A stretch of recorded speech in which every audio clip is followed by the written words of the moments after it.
and Steve Kerr. Atlanta right now in the middle of a road trip. And you look at this team, pretty impressive. Certainly a playoff contender with the third-best record in the East. You know, I think for the Hawks, they've had such a tremendous regular season. I mean, really exceeding even the most optimistic projections. A bit of a surprise, actually. And with the playoffs right around the corner, they are really excited to see just how far they can go. They only get so many chances to win it all. They have to be in that conversation. All fueled up and ready to go. Brought to you by Gatorade. Let's check out who's on the floor. On the court for Atlanta, Millsap at power forward with Horford at center. Teague and Korver in the backcourt. And it's prime time, and at the three, the small forward.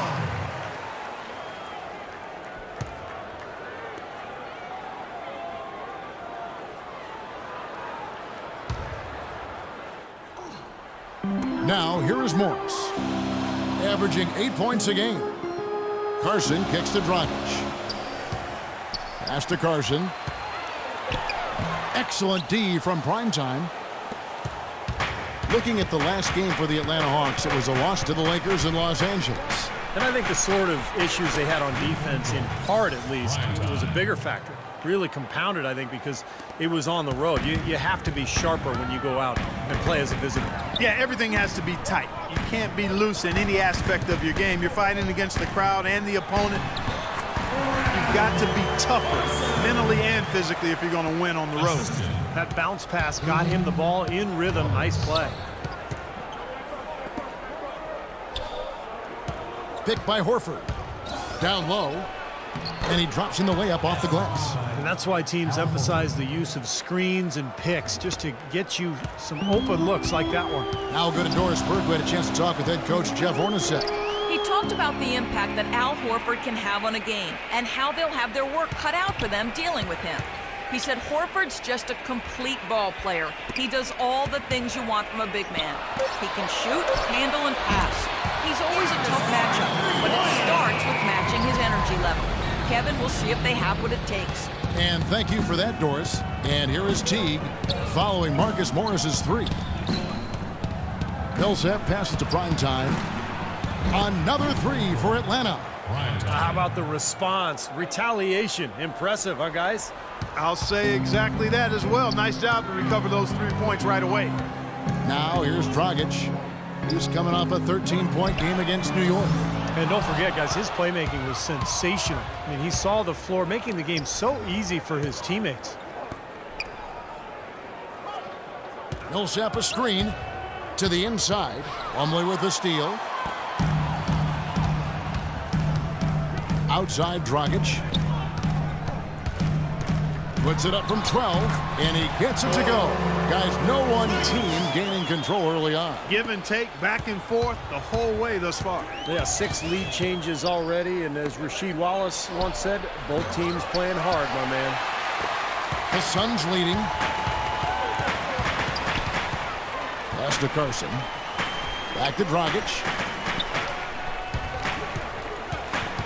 Here's Carson. Millsap covering. Puts it up. Again, Phoenix.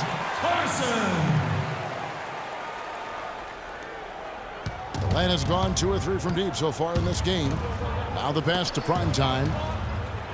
Picked by Horford. Inside. Out of bounds. Hawks ball as Atlanta keeps possession. Kevin, and looking back over the last month, let's check out how Phoenix stacked up. Second in assists, third in blocks.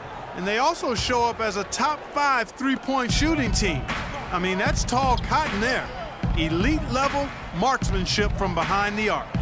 Yeah, and Clark, let's go back to the assists for a second. I mean, this is what makes this team good, I think, right now. They're sharing the ball. They're getting great ball movement and spacing. And they've become so efficient offensively that they've become a nightmare to guard. Outside Thomas. The feed to Warren. Now here's Goodwin. He's guarded closely. Len's shot is off. The Hawks trail by 3. Bellinelli dishes to Henry. Bellinelli passes to primetime. Feeds to Bellinelli. 6 on the shot clock. Here's primetime. He had a 27-point outing in their last game against the Lakers. Beats the shot clock but can't get it to fall. Outside Thomas. Kicks it to Morris. The 9-footer's on the mark.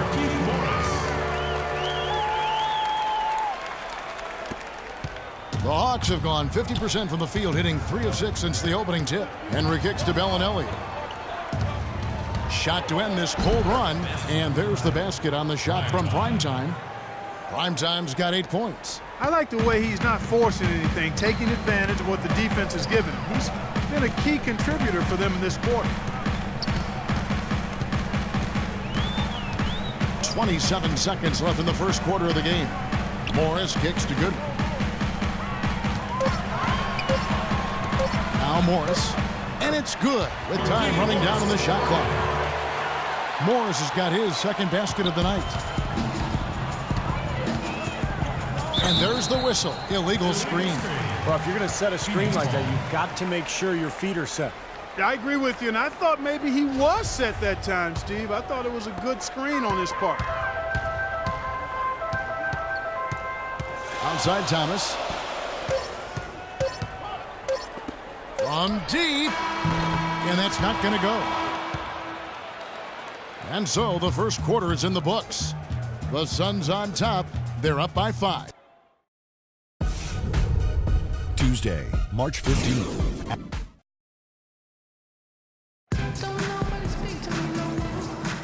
Now the second quarter getting ready to start up.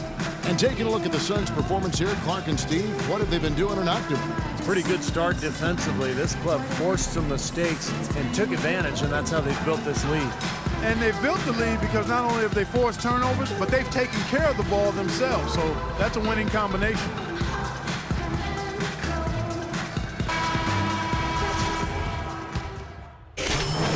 Heading to change it up.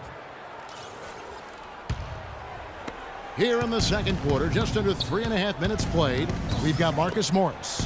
Miles Plumlee out there with Carson. Then there's Dragic, and it's Roberts in at the 2 guard. So that's the lineup on the floor for the Suns. I like the offensive awareness to exploit that lack of coverage on that play. Okay, well, let's check in with Doris Burke reporting from our sideline in this game. Doris, take it away. Hey guys, Primetime in their last game against the Lakers was just phenomenal.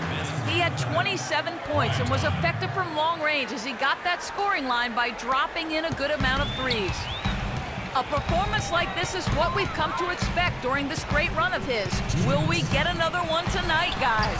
Great, Doris. Thanks. Any chance we see him top that performance at Clark here tonight? I'd say no chance, partner. And that's not a knock against him. It's just that he was so good that night, I don't think he can possibly do it 2 games in a row. He was Kelloggian. Is that a word? We can use that word, can't we? It is now. Oh, look at Steve. He didn't like that, though. Look at him. But let's just say he was really good.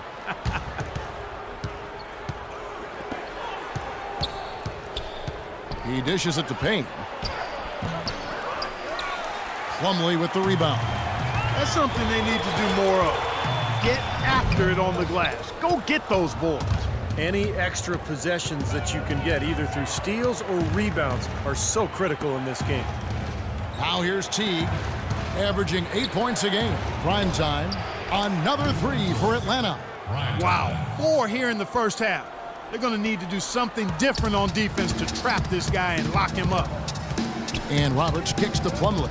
Now the dish to Morris. There's a screen. A picture-perfect screen play, and the jumper's good. Morris has got 4 this quarter. Defense just has to fight over the top of those screens. Especially when the ball is in his hands. I mean, he doesn't miss too many open shots. Here's Primetime. He's got 16. Horford no up.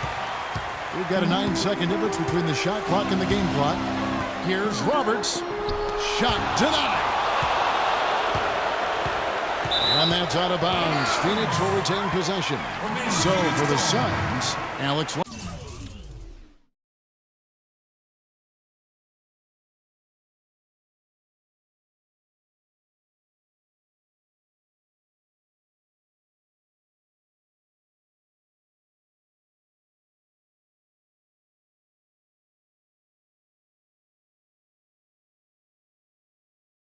Comes in for Miles Plummer.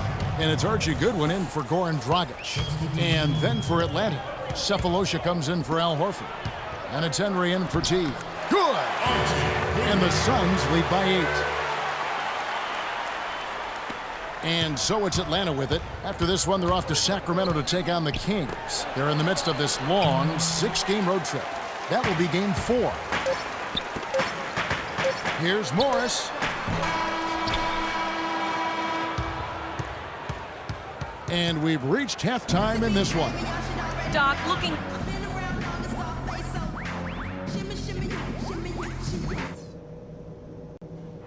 All right, we've got some work to do, but it's not too late.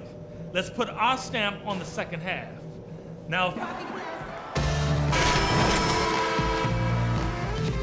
in on his game. Look at the numbers for prime time. 16 points, and he's hit 4 from beyond the arc. A weapon with those three-point shots. Yeah, you said it. I mean, he is using the long-range jumper to deadly effect, Clark. Getting underway in the second half, here's the 5 for Doc Rivers. Millsap at power forward with Horford at center. Teague and Korver in the backcourt. And it's prime time, and it's small forward. And foul called as he misses. He'll go to the line and shoot 2. And the defense looking to protect the rim at all costs. Yeah, I like that. A foul to save the layup. Make him earn it at the line. For Atlanta, they have shot just 1 free throw earlier. 1 for 1 in the game. Well, solid numbers for this club from the free throw line this season, shooting about 77% collectively. Both free throws good from prime time. Suns leading by 6. Outside Dragic. Passes it to Carson. Always going up for the alley-oop here, and that one's good. That's how you make it happen, guys. Ball pressure and then a run out. And those are the kind of plays that will turn that deficit into a lead quickly. So solid defense on the ball, that's the key. Here's Carson. He's got 10. The shot's good from Plumlee. The defense has not been able to keep the ball out of the paint at that end of the floor. Boy, I'd like to know how many of their attempts have come from inside 5 feet. It seems like everything is right at the rim. Boy, a three-pointer like that one, trying to get his club back into the game. Boy, he's brought it tonight, Steve. More of his points coming from threes than anywhere else on the court. Dragic gets the bucket. Dragic has got his 3rd bucket of the night. Well, I tell you what, I need to see some more assertiveness out of these defenders. They're not getting the job done. Yeah, that's 10 of the last 12 points they've allowed on good looks right at the rim. Yep, it goes in, and the Suns' lead is cut down to 3 on the bucket from Teague. Suns shooting 55% from the floor. They're feeling very confident offensively. Here's Carson. Loses his man off the screen and lays it up and in. Carson's got 12. Give an assist there, not for the pass, but for the solid screen set on the inside that freed him up and made the layup possible. No good from prime time. More good work on the glass there. When it's all said and done, I think rebounding might well tell the story in this one. And that should tilt things toward them. I mean, they've been winning that battle. Millsap passes to prime time.